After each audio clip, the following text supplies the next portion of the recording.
Hi guys, welcome back to my channel. Today's video is going to be super chill. I just want to chat with you all a little bit today. As you can see from the title, this is a pregnancy must-haves video, but by no means does this mean these are things that you need to go run out and get to get you through your pregnancy. I just want to kind of share with you all things that helped me get through mine. I had a little bit of a rough pregnancy in the beginning with the nausea and vomiting, so who knows, these may be some tips that could help you. If you guys are new to my channel or you just happen to stumble up onto this video, hello, my name is Candace, and here I create content on motherhood, beauty, lifestyle, and I also do some vlogging. So if that sounds like something you'd like, go ahead and hit that subscribe button now, and don't forget to turn on your notification bell so you never miss an upload. So I do have my notebook here because I don't want to leave anything out. Pregnancy brain is real and I forget like everything. So I have my notebook, so don't mind me if you see me look down a few times, and I have a few items here that I want to share with you throughout this video. So let's just go ahead and jump right into it.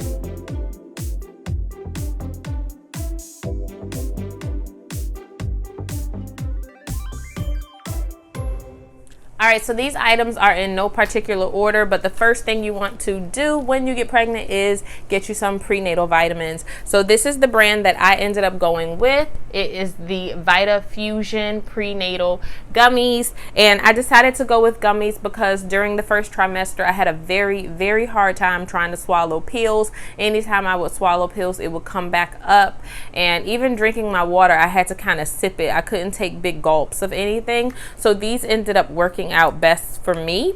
Of course, you know, there are plenty of prenatal vitamins, different types, so definitely do a little bit of research or talk to your doctor, but you definitely will need some prenatal vitamins. The next thing that I want to talk about is this is bio oil. Let me see if I can get you guys a little bit closer. Bio oil. So I use this religiously every day, and basically what it does is it's amazing for preventing stretch marks. The first time I was pregnant with my daughter Ava, I kind of just stuck around the belly area and neglected my boobs, and I did end up getting a few tiny stretch marks under my boob. It's not super noticeable or anything like that, so it doesn't really bother me. I know it's there, but you know, no one else can see it, so whatever. But yes, get yourself some bio oil. I promise this stuff works amazing. But something else to think about or remember when it comes to stretch marks. Stretch marks can sometimes be hereditary, so sometimes you can moisturize as much as you want and it's inevitable for you to get them. I got lucky. I literally have the ones under my boobs, and then I have I got one stretch mark with my daughter Ava, and I got one stretch mark with this pregnancy, which is super weird because I got them in the same place but on opposite sides. It was kind of like my hip area / love handle area. On one side I have a tattoo over here, so you can't see it because my tattoo is covering it. You can see it on this side, but the only time anyone would ever see it is if I'm like in a bikini, and even then it's not super dark, so I don't think it's crazy noticeable. But with that being said, moisturize your belly, moisturize your hips, moisturize your butt and your boobs. All of those are areas that really tend to fill out when you're pregnant, so you don't want to miss that, and you just want to make sure your skin is super moisturized because it's going to be stretching so much and you need it to have that elasticity. So the next thing that I want to talk about, I don't actually have here, but it's a pregnancy support pillow. This pillow got me through my first pregnancy. Like, oh my God, I could not sleep without this pillow. Unfortunately for this pregnancy, as you can see, I'm in a queen size bed, and I've told you guys before that we moved in with our in-laws to do some super savings so we could buy a house. So I came from a king size bed, and now we're in a queen, and with me and Ricky in the bed plus the pregnancy pillow, it doesn't really work. So I didn't get a pregnancy pillow this time, but when I tell you, those things are amazing. It kind of just hugs your body in all the right areas. If you are anything like me and most pregnant women, you like to sleep with a pillow in between your legs. It helps for that also. Definitely go out and get you a pregnancy support pillow. It makes the world of difference. If you're in a similar situation to me and you have a queen size bed, what I do is kind of cocoon myself in pillows, which is really annoying for Ricky. And luckily, he will sometimes just go take the couch so that I can kind of spread out in the bed and be comfortable, especially towards the end of my pregnancy. We kind of very rarely sleep in the same room right now during this time of my pregnancy because I'm so uncomfortable. But what I'll do now is I'll put one pillow in between the legs. I do one under my back, and I'll do a small one kind of under, like wedge it under my belly to support my belly, and that kind of works out for me. But it's nothing like having that the pregnancy pillow. So moving right along to the next thing I want to talk about is nausea and vomiting. For some reason, when I'm pregnant, I don't really like sugary drinks. Sodas that are super sweet, I can't really handle in the first and like part of the second trimester. Even juices, I always have to dilute it with water. It's super weird, but ginger ale didn't really do anything for me as far as my nausea goes because I couldn't take the sugar in it, like a regular Canada Dry ginger ale or like a Seagram ginger ale. Those didn't work for me. But what did work for me, and it may work for you as well, was ginger beer. That worked out really well. And basically what I would do, I almost made like a little cocktail of it, but it helped. I would pour ginger beer in a cup. It had to be filled with ice. Like, I need ice all the way to the top of the cup. You pour your ginger beer in. I would put in a little bit of mint leaves, like fresh mint leaves, and I will also squeeze a lime wedge in there. All of those components are things that have been proven to kind of help with your nausea. If the ginger beer thing doesn't work, something else that I would do sometimes would do like a club soda or tonic water, or even like a sparkling water. You could substitute that for the ginger beer and then do the mint and the lime, and that did it helped a little, as best it could.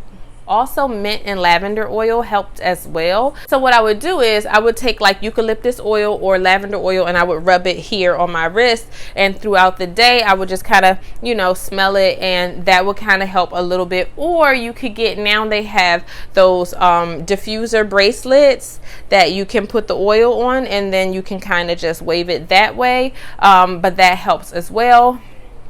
Lavender and mint, again, have been proven to help with nausea. So I'm just telling you, for me, I still would throw up throughout the day. There was like nothing at all that helped me to not vomit, but it helped a little. I know that sounds crazy, like, okay, but you still threw up, so how did it help?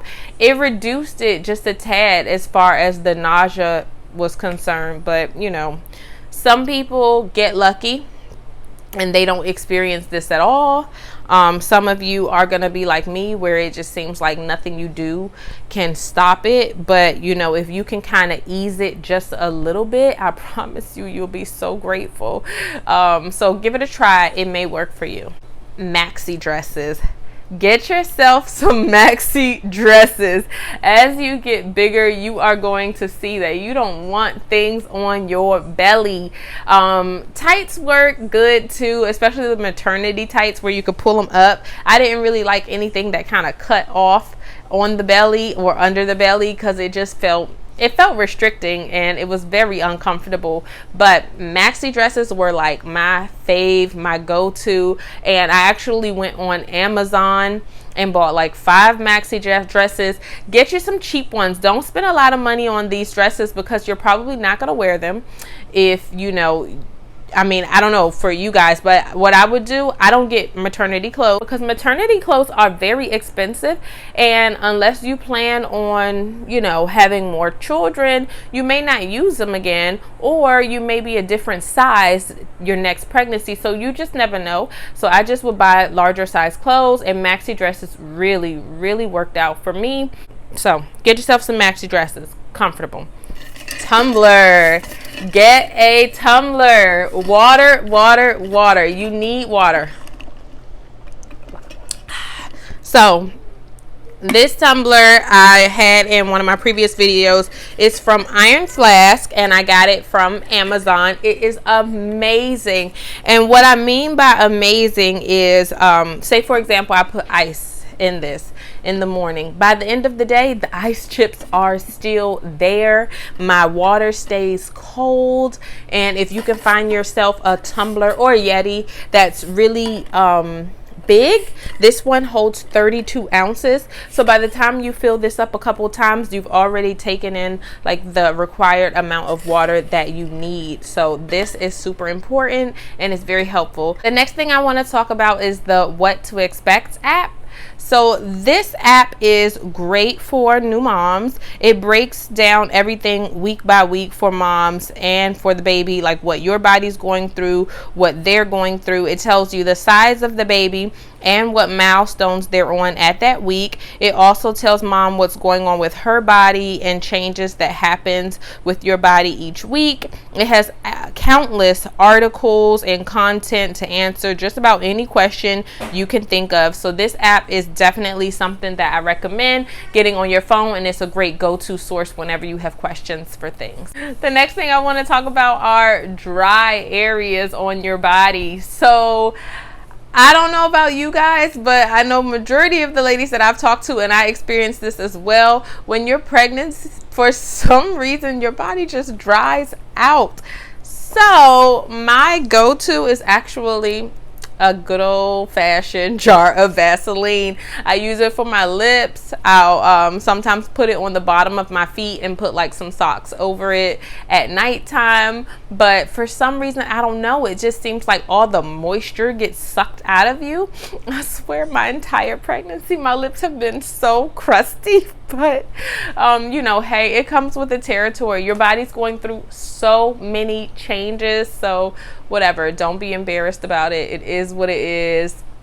In addition to using the Vaseline though, what you want to do for your lips is exfoliate. So you don't have to go out and buy an exfoliator. You can whip something up right in your kitchen. A super easy one is to use some sugar with coconut oil or olive oil or some type of oil, and you just mix it up. Give yourself a nice like consistency, and you want to just rub it onto your lips, or you could use a toothbrush to rub it as well and exfoliate your lips. And then once you're done exfoliating, put a little bit of Vaseline on there, and that should help. And lastly, what I want to talk about are Tums. So this is like practically empty, but that's because during your third trimester, that heartburn really sneaks up on you. This will become your best friend. It's gonna be like candy, okay? Get yourself some Tums. Okay guys, so that's it for my 10 pregnancy must-haves, but I do have a few more tips for you guys before we go, and I'm just gonna grab my notebook because I don't want to miss anything. I jotted them down so I didn't, you know, forget anything. I want to give you guys all the info. But the first tip is to eat small, frequent meals. If you allow yourself to get too hungry, nausea will kick in. And then also, if you are like me and you experience a ton of nausea, you're not going to be able to eat large meals anyway. So you kind of need to snack on things and just nibble a little bit throughout the day. Also, try to stay active as much as possible. If you're a person that was already working out before you got pregnant, it's most of the time it's safe for you to continue to work out while you are pregnant, with modifications of course. And of course you want to, you know, consult with your doctor before this. I am not a doctor, so please don't take my word for it. Consult with your doctor. But 9 times out of 10, if you worked out prior to being pregnant, you're good to go to do some modified workouts during your pregnancy. But if you didn't, walking is a great alternative. Keep walking. They say it helps with labor. I walked my entire pregnancy with Ava, and my labor definitely was great. My pregnancy sucked, but my labor was great. This pregnancy, I actually didn't walk as much, but I still did get a good amount of walking in. But yeah. Oh, and then the other side of it is you don't want to get too lazy, because then when the baby does come, you don't want to feel like so out of it that, you know, you want to get your snapback happening. But go on your walk, stay active. For my first time mommies out there, definitely spend as much time with your partner as you can. After the baby comes, you all's life is going to change forever. It's never going to be the same. It's going to change for the better, but it's never going to be the same to get that like real alone time like you have now. So spend time with your significant other. And for the rest of us that already have children, just try to stay sane. Yeah, try not to go crazy. Me personally, I have a 2-year-old toddler, and she's having terrible temper tantrums. So yeah, like I sometimes want to pull my hair out, but it's okay. We're gonna get through it. Another tip is try not to sleep on your back or laying down on your back for long periods of time. You have to remember that you are carrying a whole person inside of you. So if you're laying down on your back, the baby's weight is actually pressing on your spine, and that may cause you to have some back problems or some back pains, especially in your lower back.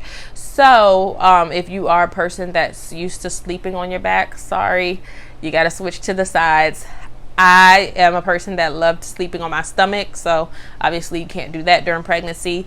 We have to make our sacrifices for these little ones that are, you know, we're cooking up here. So sleep on your side. The left side, they say, is the best, but you know, you could do the right side as well, but try not to be on your back too long. Also, if you do start to experience heartburn, try not to eat and then lay down flat right after. It definitely makes it worse. I don't know the science behind it all, but it makes it worse.